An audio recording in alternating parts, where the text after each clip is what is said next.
On behalf of Tamara Jenkins' Private Life, in which she plays a married novelist desperately trying to conceive a child via her husband or any other means, please welcome Kathryn Hahn.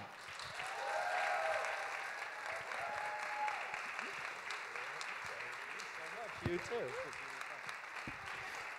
On behalf of Julian Schnabels, at Eternity's Gate, in which he plays the 19th century artist Vincent van Gogh in the final years of his troubled life, please welcome Willem Dafoe.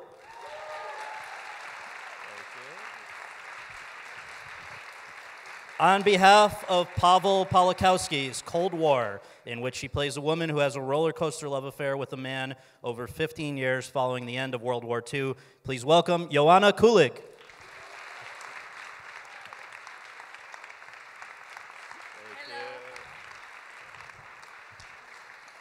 On behalf of Mimi Leaders, On the Basis of Sex, in which she plays the young wife, mother, and lawyer who would eventually become U.S. Supreme Court Justice Ruth Bader Ginsburg, please welcome Felicity Jones.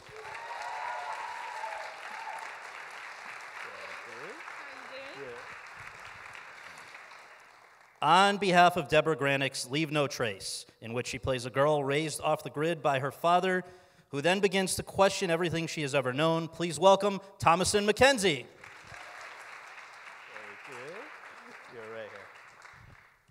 This one. On behalf of Mari Heller's Can You Ever Forgive Me, in which he plays a gay alcoholic drifter who gets caught up in his friend's money-making scheme in 1980s New York, please welcome Richard E. Grant.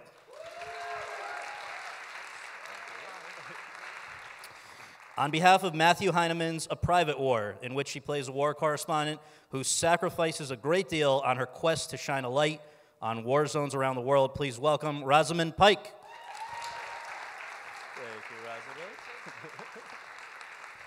And last but certainly not least, especially when you hear his two movies that he's here on behalf of. First, on behalf of Jacques Audiard's The Sisters Brothers, in which he plays a sensitive assassin working in tandem with his brother in the Old West, and on behalf of John Baird's Stan and Ollie, in which he plays the latter half of the beloved comedy team of Stan Laurel and Oliver Hardy during their final tour together. Please welcome John C. Reilly.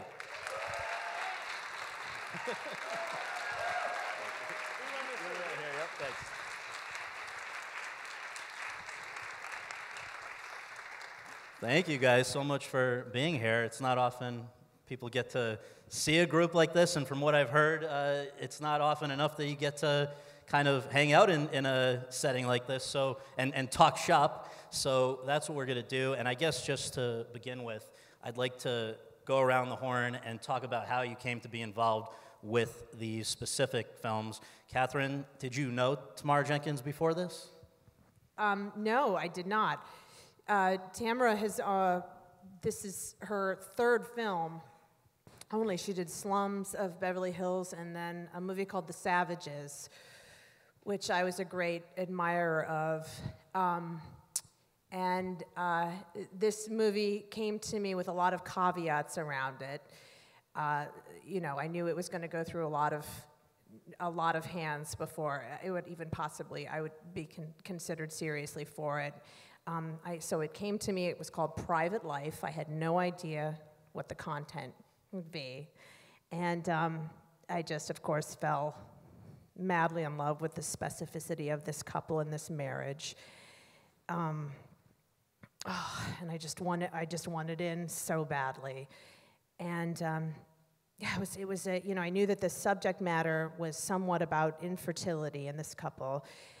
But I knew that more so than that, it felt very existential to me. That to me, it was more about a marriage going through kind of a co-midlife crisis through kind of the prism of infertility. That it was more so than about a baby. It was about this marriage. And I never even really saw the baby really in my mind. It was more so this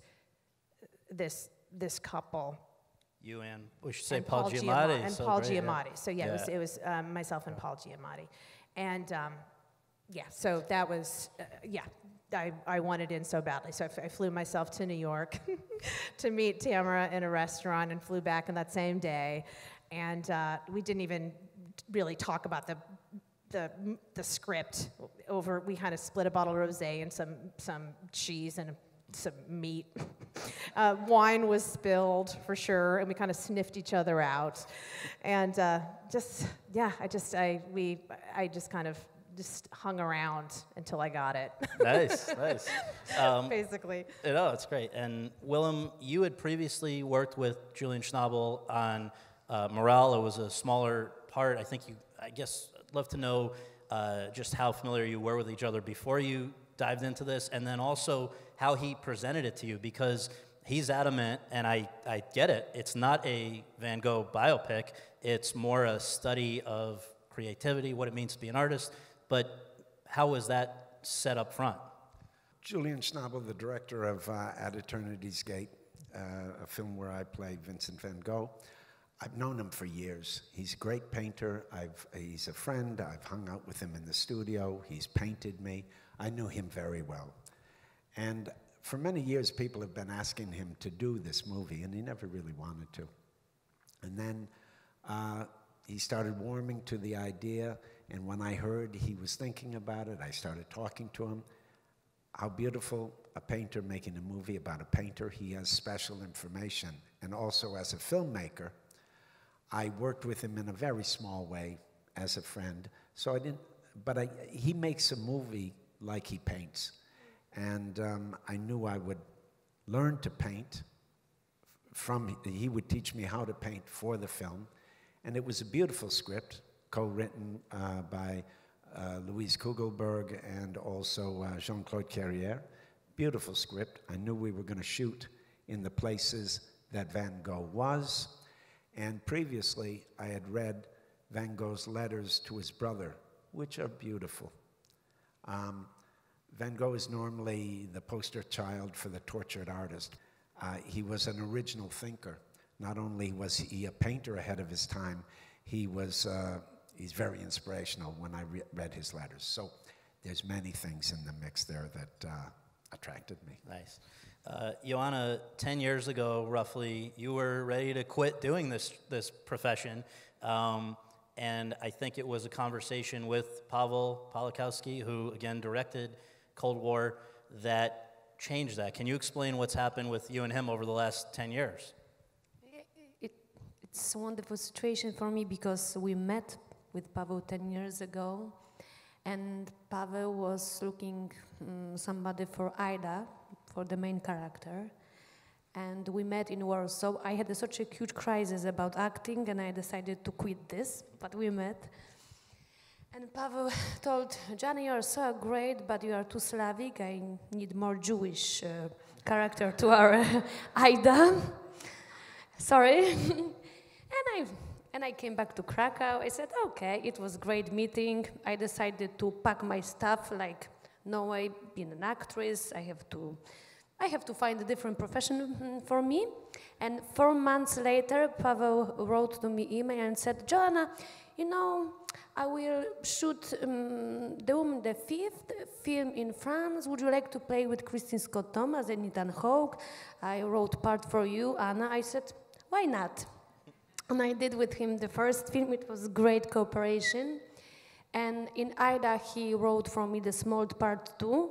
And about Cold War, he wrote for me. We should just say Ida, which won the foreign language film Oscar 4 years ago. Great movie, also black and white. Yeah, but 2 years ago. 2 years, yeah. 2 years ago.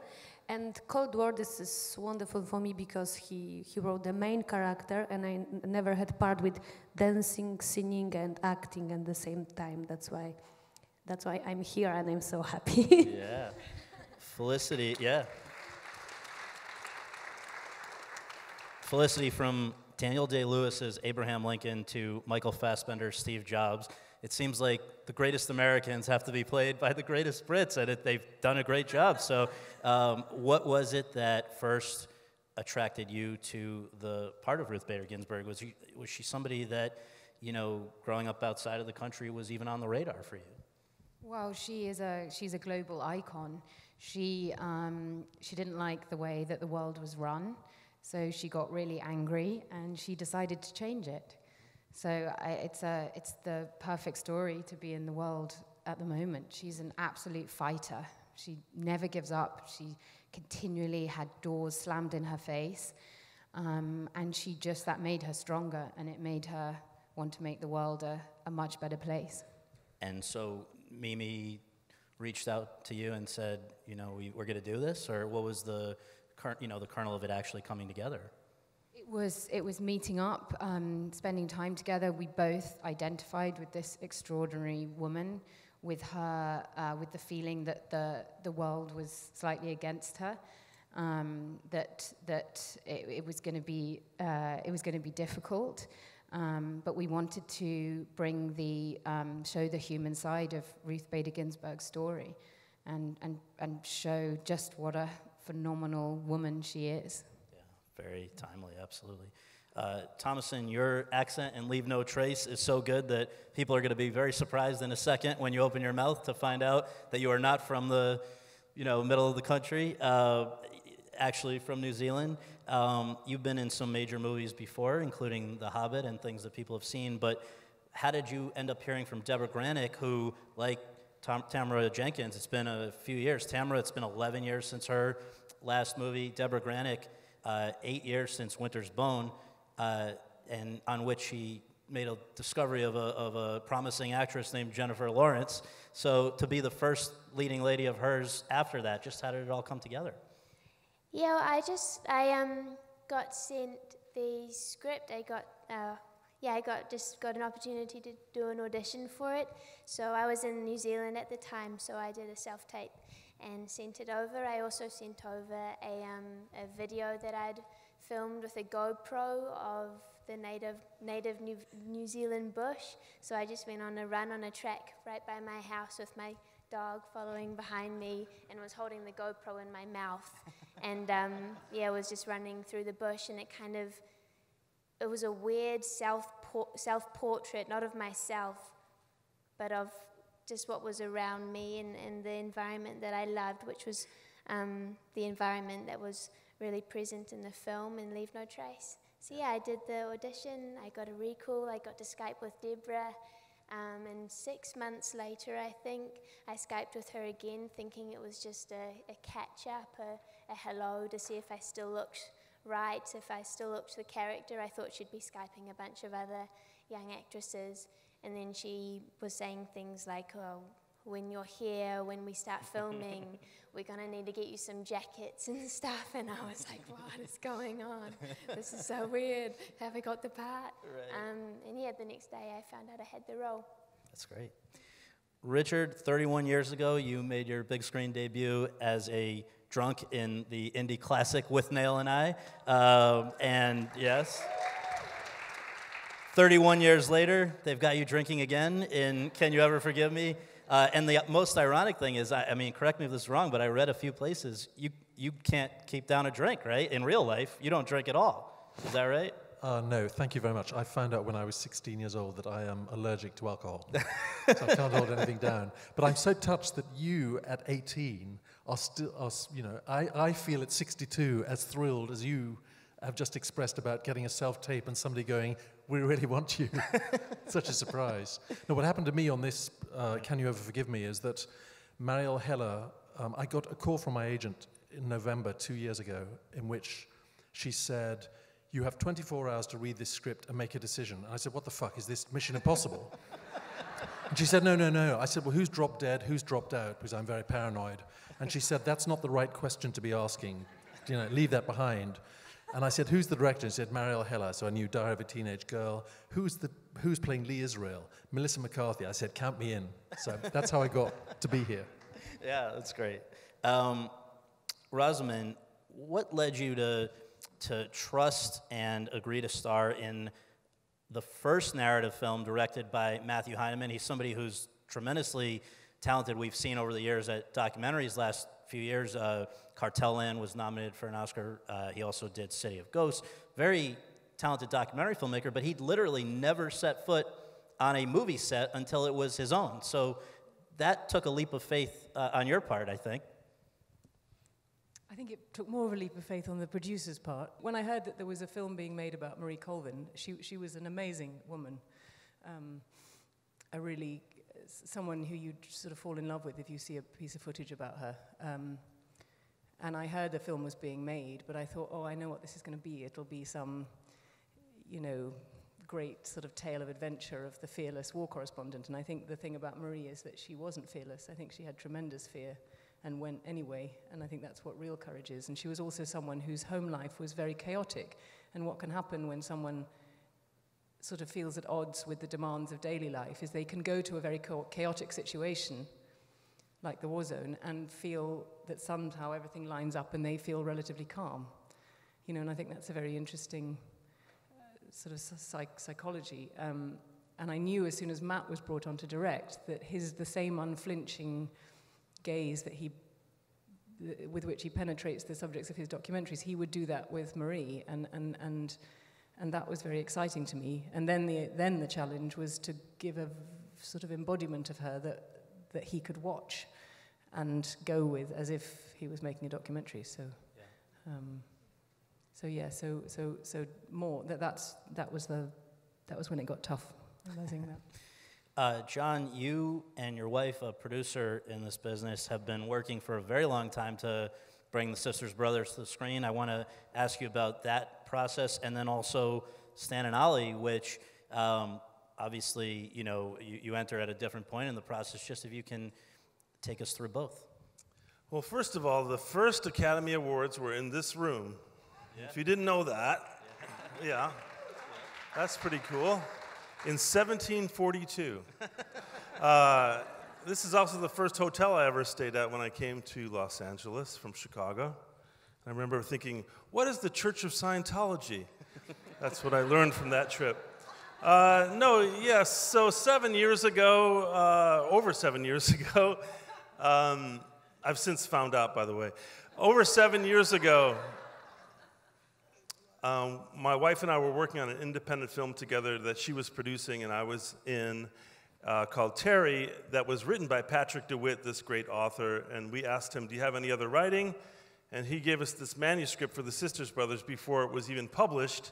And it was a real page-turner. If you haven't read that book, you probably will enjoy it. I read it in 24 hours, which is a speed record for me for reading.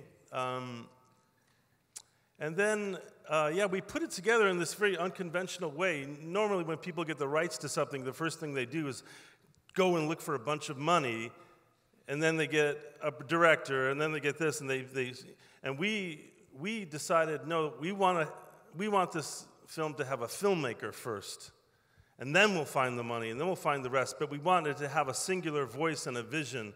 So we went to Jacques Audiard, somewhat of an unconventional choice, him being French, and the fact that no Frenchman has ever directed a Western before. So hard to believe, but it's true.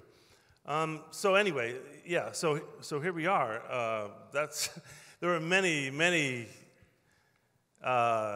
chapters along the way of getting the movie on its feet. That included, you know, we shot it in Europe, so it included Spanish, Romanian, French, Italian, English, Americans. Like, it was this incredible melting pot, similar to what 1851 San Francisco was like, which is the time period of the film. And as far as Stan and Ollie goes, that was a really intimidating offer when it first came to me. I did develop the script a little bit with John Baird, the filmmaker, for a couple years before it came to fruition. But what I did first is what I find myself doing a lot these days, is trying to talk him out of casting me. Like, I try to think of other people who could do it, you know, like, because it was such an intimidating prospect. Oliver Hardy is such a genius, you know. To me personally, Laurel and Hardy is sort of the fountainhead of a lot of what I do as an actor, and I found myself constantly referring in some way to their work in a lot of stuff that I do. But so once I saw that he was going to spend the money on a really good effects team for the prosthetics and the fat suit, then I thought, okay, well, at least I'll look like him. And then I set about trying to find who he was on the inside, which was a romantic. You know, that's what Oliver was a romantic. And so both Laurel and Hardy, both of their characters, they were the authors of those characters. They were plucked out of obscurity and put together to make a team, and they had to invent these personas, and a lot of their on-screen persona was based on a sort of a less exaggerated version of their actual personas. So it was a big honor, and it was a sacred mission, and one that I hope will bring younger people to the films of Laurel and Hardy, because they do stand the test of time. I still laugh out loud when I watch those films. So. Yeah. So what we're going to do now is jump around, and I may point questions at individuals, but everybody should feel free to jump in if they have something to say. But I'd like to kind of talk about how indies have factored into your careers up to this point. And Willem, I want to start with you if we can, because you've chosen to spend the vast majority of your career on stage and screen doing what in theater is called experimental theater, but on film might as well be. I'm going to just mention some of the people who you've worked with, and many of them repeatedly you've worked with. Lars von Trier, Paul Schrader, Abel Ferrara, Wes Anderson, David Lynch, Spike Lee, and last year in one of my favorite films ever, The Florida Project, Sean Baker. And just to give an example of what we're talking about when we're talking about unconventional situations that you wind up in these projects, your co-stars in that one were, I believe, an 8-year-old and a young adult found on Instagram. And they were wonderful, but it was a gamble to sign up to do that. So why do you think you tend to gravitate towards what would be unconventional projects? One thing is I'm very attracted to strong directors. When John was talking about single vision, I think that's important. And as an actor, to give yourself to a vision, to take someone else's vision and inhabit it, is what I love to try to do. It frees you. And you're going to work with people that you think inspire you and are worth it. So really the through line of those films you mentioned is they're strong directors that have a real burning desire to share a very personal view and sometimes a very particular way of working. Basically, they aren't people that, want to convey or illustrate something they know. They have a feeling, and the process of filmmaking is how they arrive at the film. And I love that process. I love, yes, preparing, but not knowing exactly where you're going to go. I find that rather than just being an interpreter, you really experience something very deeply that will change you. And there's a shift, you learn something, and then you can take that thing that you learned and apply it to the pretending. And I think the audience basically experiences it with you. At least that's the way I generally like to work. So I think that's the through line for Thank them. you. Rosamund, your very first film role was in a Bond movie, Die Another Day. And I know that in hindsight you have conflicted feelings about that, because in some ways it was helpful, and in some ways it was a roadblock for the years that came immediately after. And it sounds like from prior conversations that there were a few indies over the years after that, maybe 2 or 3 in particular, that allowed you to reemerge from the giant kind of PR and just perception that people initially have of somebody when their first movie is such a big kind of thing as a Bond movie. Can you talk about that period, just coming out of that, and how the indies that you did kind of helped you to re-identify yourself?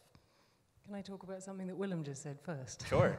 Because I think what you just described, Willem, that is what it's all about, really. And it's a director's vision that's so strong that all you have to do is inhabit it, which we certainly had with The Private War, because Matt, coming from a documentary background, one of his things that he was most anxious about in transitioning to a narrative feature was, can it feel real? Can I find those moments of truth that are unplanned and provoked by the situation? And one of the things he did was to cast only we filmed in Jordan, all the war zones that Marie visited, and all the background cast were refugees from the different conflict zones we were covering, currently living in Jordan. So, you know, it was an amazing and kind of soul-changing experience, because there was a time that I was interviewing a woman who told me about losing one of her children under the rubble when her house was bombed, and I didn't know that was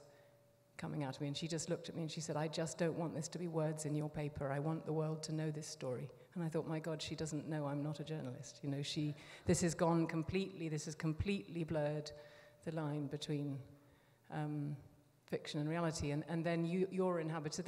Sorry, that's not answering your question at all, but it just moved me to want to say that. But Bond, Bond's a tricky thing.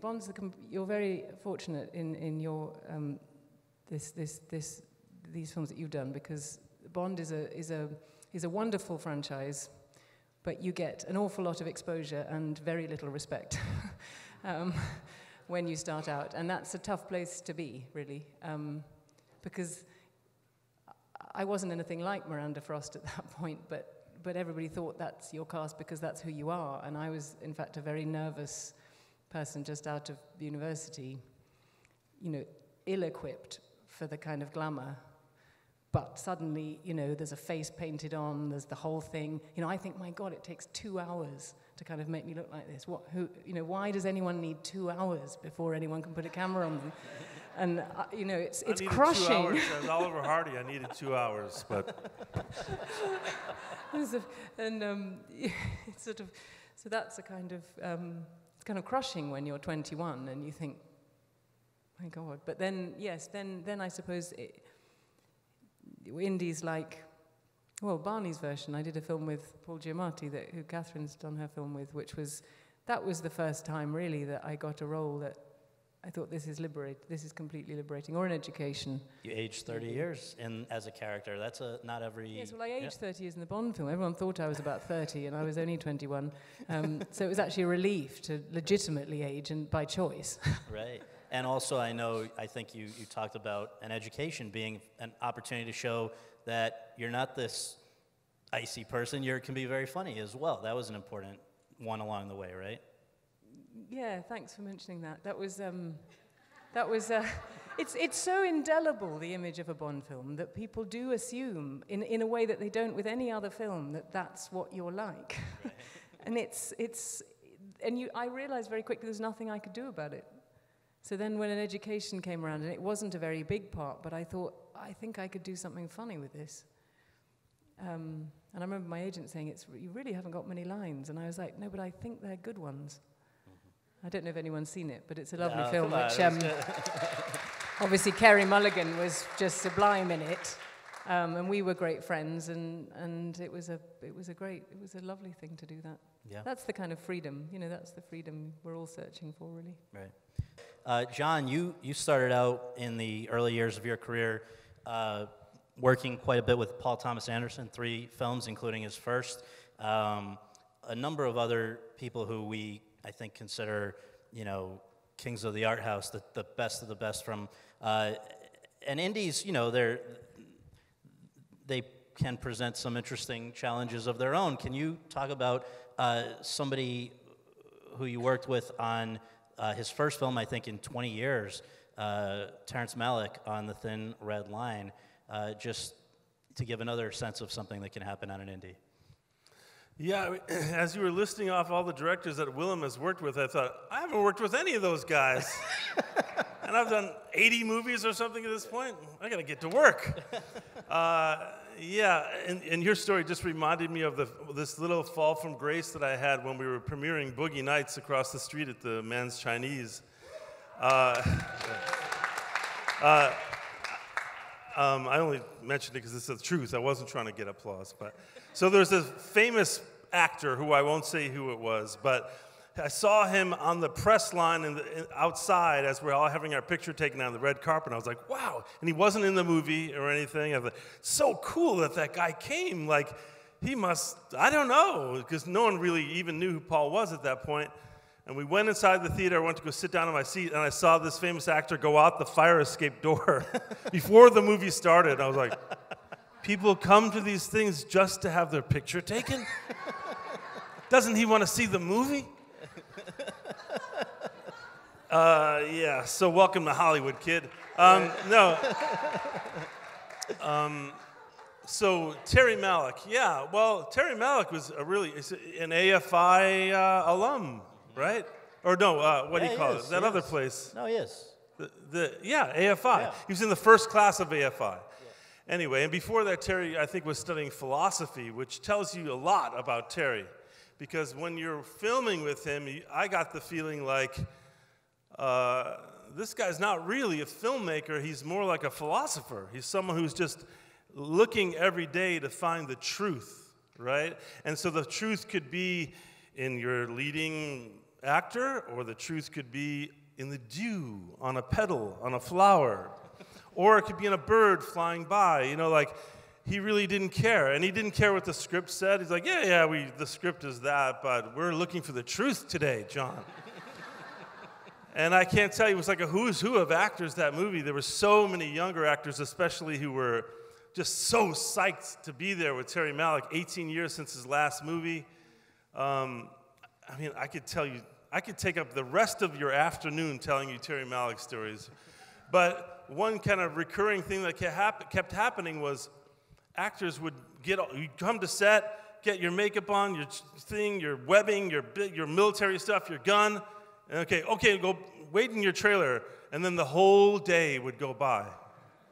And I'm not talking like once in a while. I'm talking for a couple, 3 weeks in a row. This would happen to people who thought they were working each day, and then the whole day would go by. And then at magic hour, surprise, surprise, if you've ever seen a Terry Malick movie, hurry, everyone come out, go to the field. We have 20 minutes to get the shot. Like, while the light was perfect, like he wasn't interested in shooting in the rest of the day. So anyway, so two little apocryphal things, but one was, I said, Terry, I reread the book. He's like, you read the book, John? I said, yes, I reread the book, because that movie was based on a book. He's like, oh, he said, you read it from the beginning to the end? And I said, yes. And he said, oh, I haven't done that in years.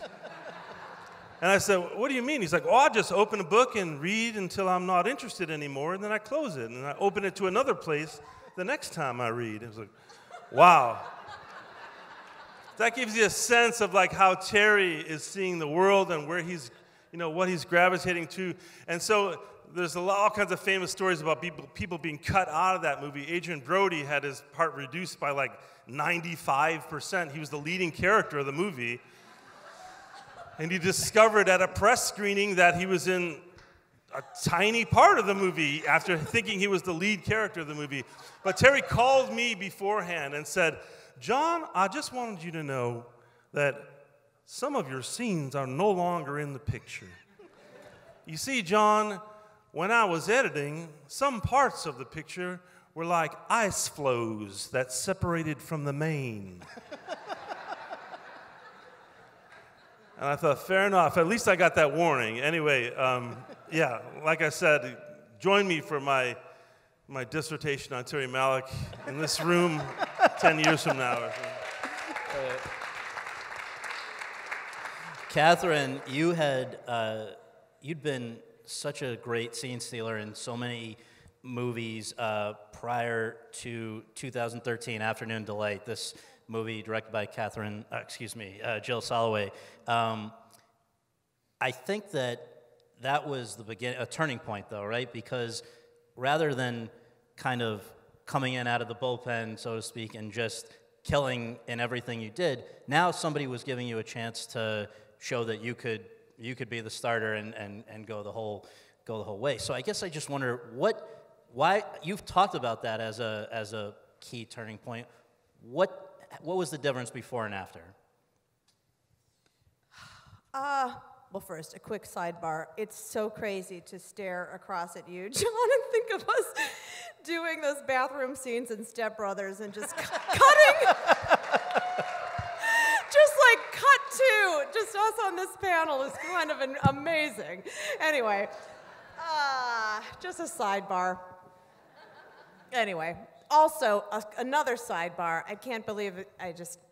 I grew up in Ohio, and I remember going to an art house and seeing Wild at Heart and having my mind blown and being so permanently fucked up by, pardon my French, that scene of you with Laura Dern, and kind of using your character as like a template and an inspiration for so many other, I know that sounds so screwed up, but you were so profoundly got under my craw in that movie, Willem, and anyway, you're such a profound performer, and anyway, can't believe I'm sitting next to you.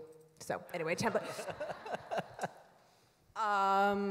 Yes, Jill Soloway. I think the reason, to answer your question, why that was such a turning point for me is because they saw me for the first time in this medium as someone fully, if that makes sense. I was always kind of seen as one particular part, like through the gaze of, I think, something that was only one part. It felt like my creative life, or what I knew that I could do, I was only asked of, I just wasn't asked to fully show up. I always felt like the work that I could do and the work that I was being asked to do were two different things. And so I always felt Thanks like... a lot.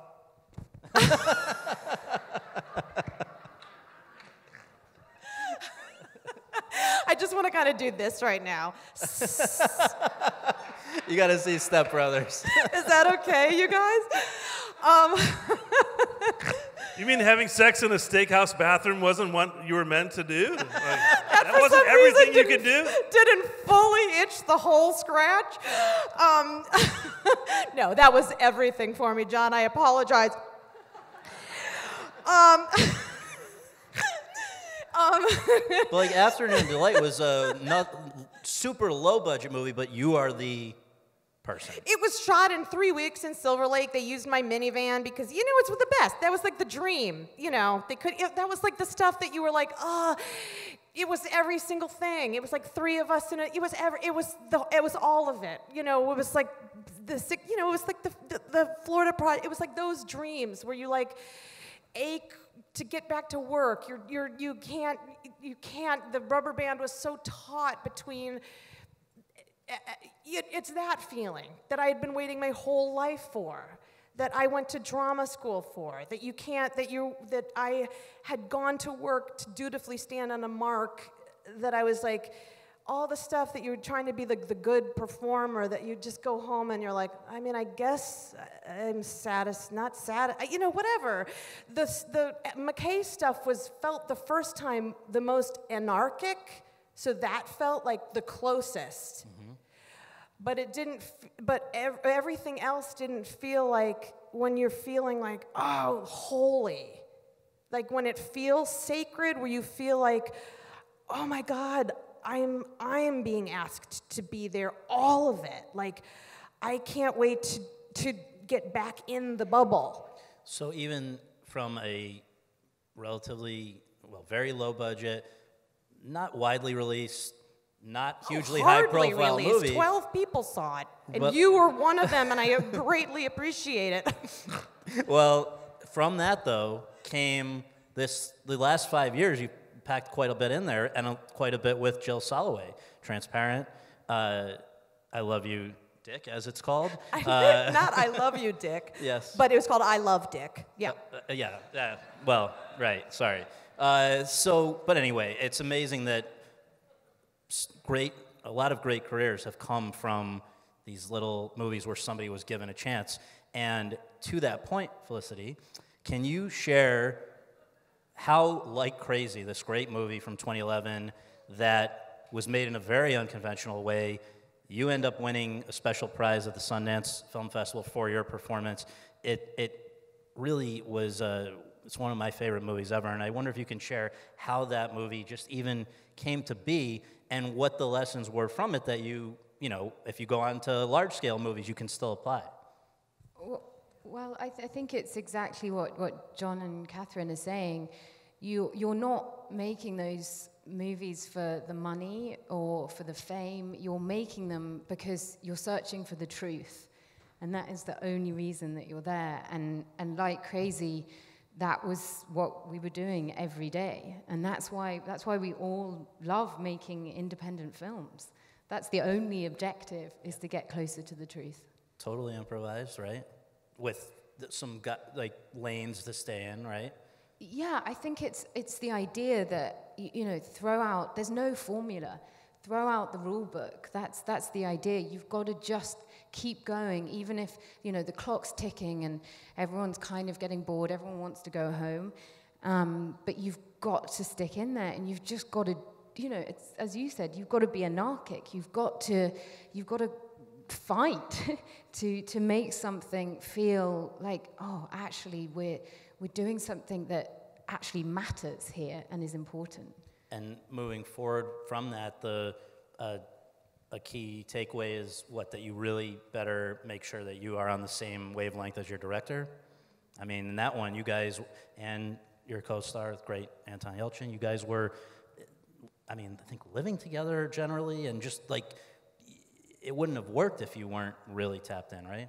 Yeah, you all have to be in it together. It's not just the actors and the director. It's everyone. It's the crew. It's the person who's, you know, making the tea or the coffee for everyone. Like, it has to be, everyone is there because they care about that story.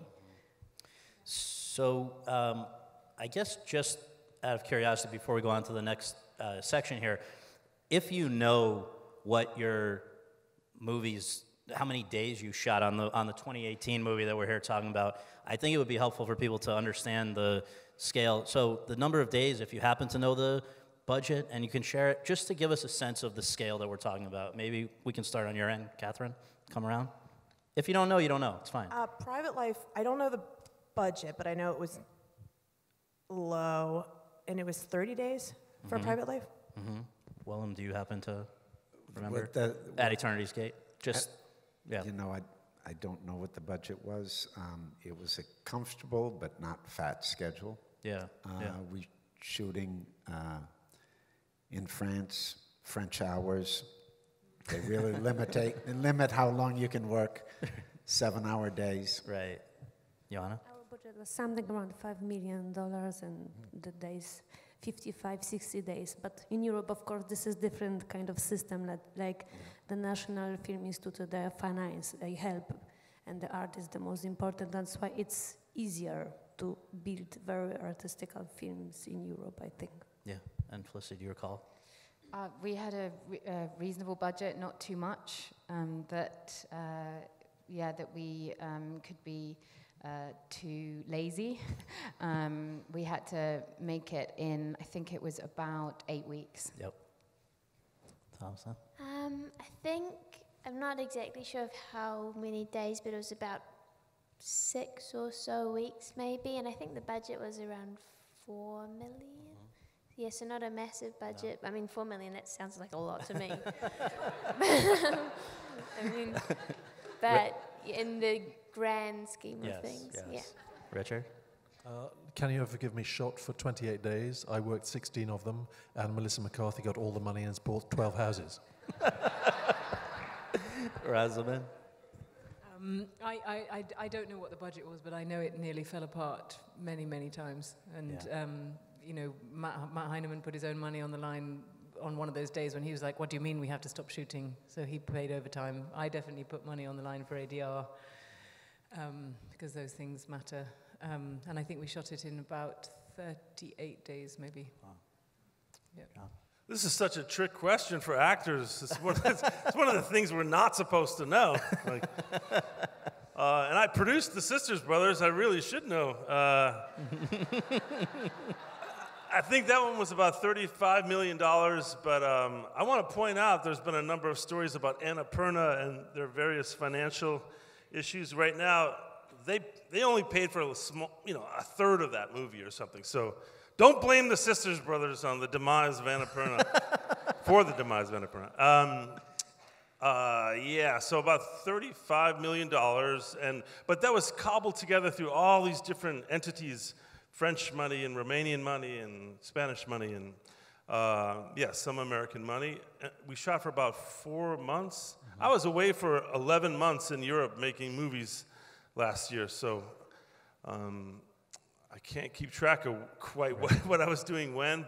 And Stan and Ollie, I literally have no idea how much that one cost, but it was about 3 months shooting. Well, This information is widely available online. FYI.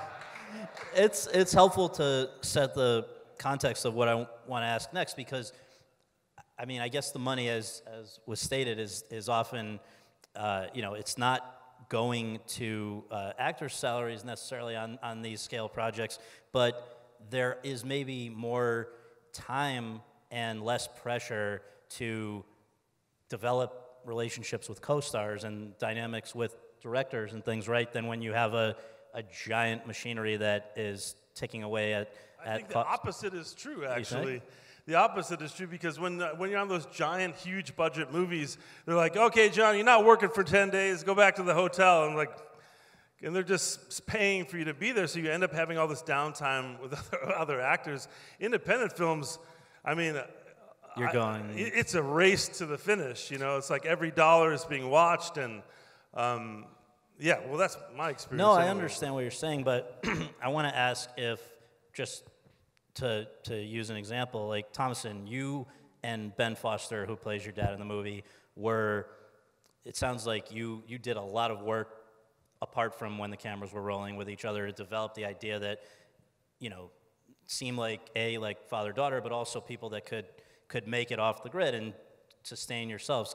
So when was that happening? That was before you guys met up independently, or you worked with Deborah to kind of make that stuff, learn how to do that stuff, make it believable? Well, we spent the whole rehearsal process or period pretty much in the forest in New Zealand. We call it the bush. I think it's called the forest. In Portland, Oregon, and we did wilderness training, learning how to survive, how to be camouflaged, how to collect food, how to make fires, how to listen to bird language, just how to survive out in the forest on your own. And we did all of that together. The very first time I met Ben, he had made a hut, hut out of sticks in the bush where we were rehearsing, and the very first thing I did was test out that hut. So for right off the bat, I had to have a lot of trust in him that it wasn't going to collapse on me and suffocate me. And I was really, I think the thing I was most nervous about filming Leave No Trace was meeting Ben and establishing a relationship, because it really is a love story between a dad and a daughter, and it's their journey, and they're so closely, intensely entwined, and their relationship is so close that they didn't really need dialogue to communicate. It was just little clicks and looks a lot of the time. Well, in fact, did you teach Ben something? What's hongi?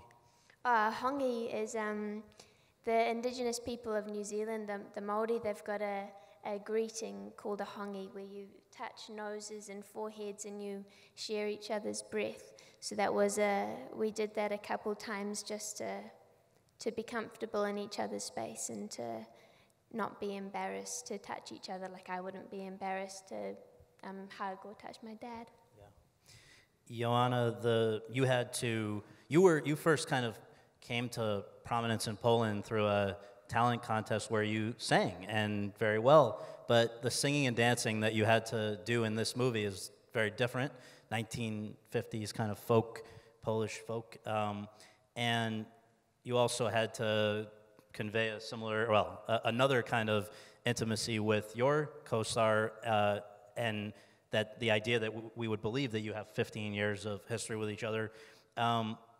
How did you guys, how did those things develop, and what's Pavel's,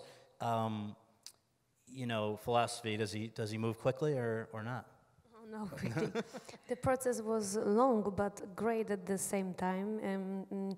Me and Tomasz Kot, my partner, we had to cut it all our, different jobs, because Pavel said, I need your soul, I need your mind, you have to be with me like a partner. And at the beginning we had a lot of reading rehearsal. It means that we were with the director, we changes the lines, dialogues, scenes, and we knew that the process will be all the time in progress, like we changes a lot. And of course, it was the part with dancing, acting, and singing. Of course, Paweł knew that I have great voice. I grew up in a small town outside of Krakow, and he knew that I have very strong folk tradition and how to use the loud voice and everything. That's for me, it was easy because we had this kind of music in our film. And about the dancing, it was very difficult for me because I'm not the professional dancer, and I had such a huge problem with coordination, which is left and right. That's why I knew that I had to work very hard, and I did ballet lessons. I spent half a year with folk national group. It's called Mazurek in our film, and we had a great time together. And of course, Zula at the beginning of our film is 18, at the end 33, and she's young and at the same time older and very destructive personality. That's why I had to find all emotions, young, old, and with this. But what was very interesting about our process, that Paweł, he's the documentarist. That's why on the set sometimes we felt like in a document, because the frame and the black and white color was so, like it was like, like wonderful paint or something like art, but at the same time you had to be very natural and spontaneous, but you had to repeat it 20, 30 times the same scenes, because we did 2 scenes during the days, and we had to repeat it once again, and be fresh and spontaneous. It wasn't easy, but it looks very natural. So that's a filmmaker who knows down to the direction of a cigarette and an ashtray what he wants. Willem, with Julian Schnabel, it seems like maybe more openness to discovering, like I heard about putting a GoPro on and just going out and sort of being in nature. I mean, but he had a very precise idea about what he was pursuing, and he had a very precise relationship to Van Gogh and to the materials. So it's possible to have great flexibility, but also have an overriding vision that's very strong. I mean, one of the things I like as a performer is having a really strong structure, and then you can apply yourself in a way that's totally loose internally. If you're wasting a lot of energy trying to find the structure or trying to find the vision, you can never get to the point where you can really connect. So, yes, the feeling was very loose. I felt very free. Every day was an adventure, but Julian really had a very strong vision of what we were going to do. If he didn't know exactly, precisely, he knew how to guide things with a very sure hand. I mean, he's a painter. He's been a painter for many years, and he makes movies like he paints, and he's very assured. Interesting. Well, to come back to something I think, Razman, you may have referenced a bit earlier, Matthew Heineman, again, made his start in documentaries. Now he's moving to narrative. And there was sort of a blurring of it in a number of places throughout your film. And I wonder if you can talk, maybe just give a few examples of, and also whether they were planned, like, something like the grave digging scene, just how that worked for you guys. It's really lovely listening to all of you. It's so nice. Marie Colvin, she was always very enterprising as a correspondent. She never really went with the rest of the journalists. And there was a time that she got a tip from one of her informants about the potential site of a mass grave in Iraq, where Kuwaiti bodies had been buried by Saddam Hussein. And she organized a digger, a massive excavator, to come to this appointed site. I mean, it's astonishingly difficult to get anything done like that in Iraq. And you know, she was very funny talking about going through checkpoints, trying to pass herself off as a nurse when there's this great big digger following my car. And but on the day, you know, we had one shot at it, and we had a bare patch of earth, and Iraqi men and women who Matt had interviewed. And he interviewed every single background member of our cast, and we had Bob Richardson, a legendary cinematographer, shooting this, which meant that Matt and he could move as drama unfolded, because we didn't always know how it was going to unfold. So the digger started to dig, and the art department had buried fragments of human remains, shoes, foot bones, some skeletons. And what can happen, which actors know, but many people who are just coming to be background players don't realize, is how real it can feel. And so what happened as these bodies started to come out is that these women who, to a certain point, had been asking, you know, when they were going to get paid and how much they were going to get paid and whether there was any lunch, suddenly there was a focus change as these bodies came up, and these women, these tears started to come, and they started to beat their chests, and there was this, and suddenly we were no longer trying to stab at recreating something. These people were reliving their real trauma from whatever they'd experienced, and the scene just moved. And we were shooting digitally. Bob could move.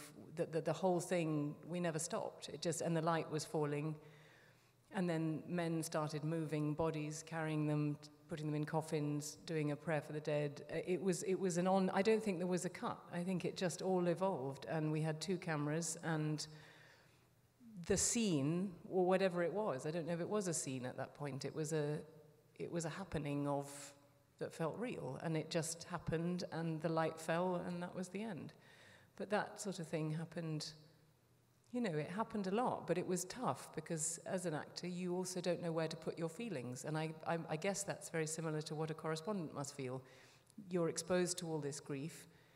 You definitely feel it, but it's not yours to feel, so where do you put it? And I think that was a sort of daily struggle. Similarly, when we recreated the footage that Marie showed on CNN, where she was in Syria, and she called out the Assad regime as liars. She said, you know, this is not a government going after terrorists. This is a government killing innocent civilians with impunity. And we recreated the footage she showed of a baby dying. And the man who played the father was a man who'd had his 2-year-old nephew shot off his shoulders in Homs. And when this man came in and saw our baby, the grief that came out of this man sort of choked the room.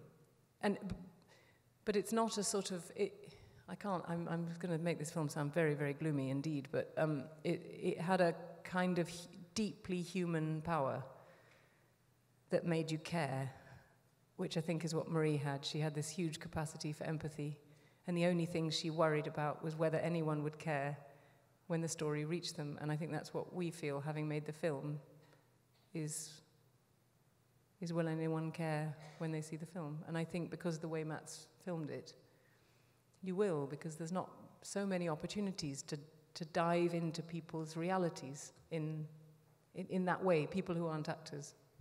And, you know, to that point, I think there are a lot of subjects that I think a big studio film in Hollywood, they're not often going to touch, and that's the kind of thing. But I mean, let's talk about, up here we have both Rosman and Thomason's films deal with PTSD, Richard's with AIDS, pregnancy challenges with Catherine's, and you know, I think with what we call the Hollywood films, you know, there's supposed to be this Hollywood ending where everybody's happy at the end, gets together.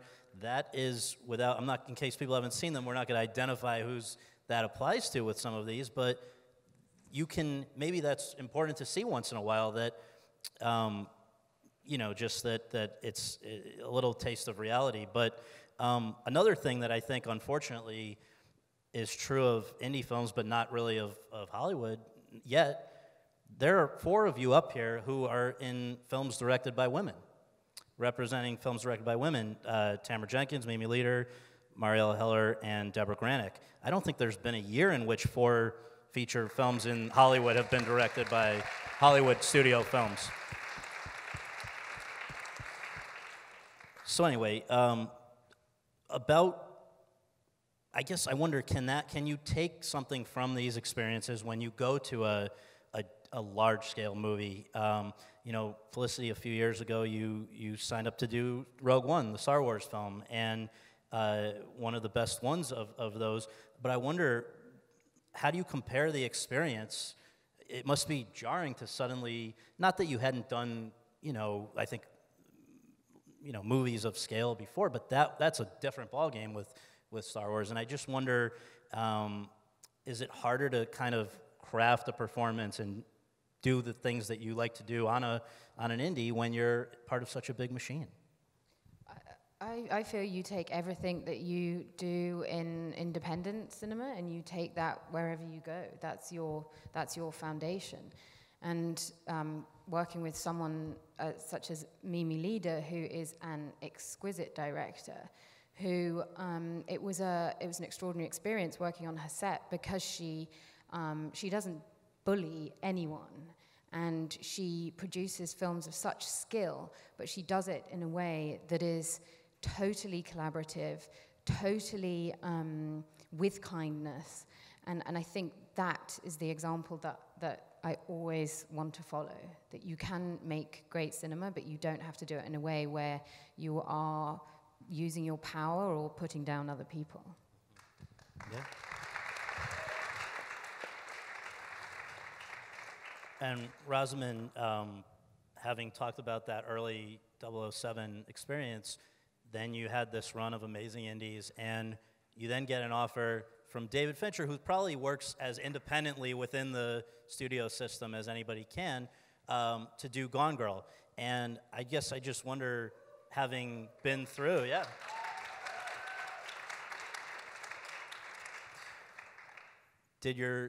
Was there any hesitance based on the early, you know, the first experience with a big movie? Oh my God, upside down.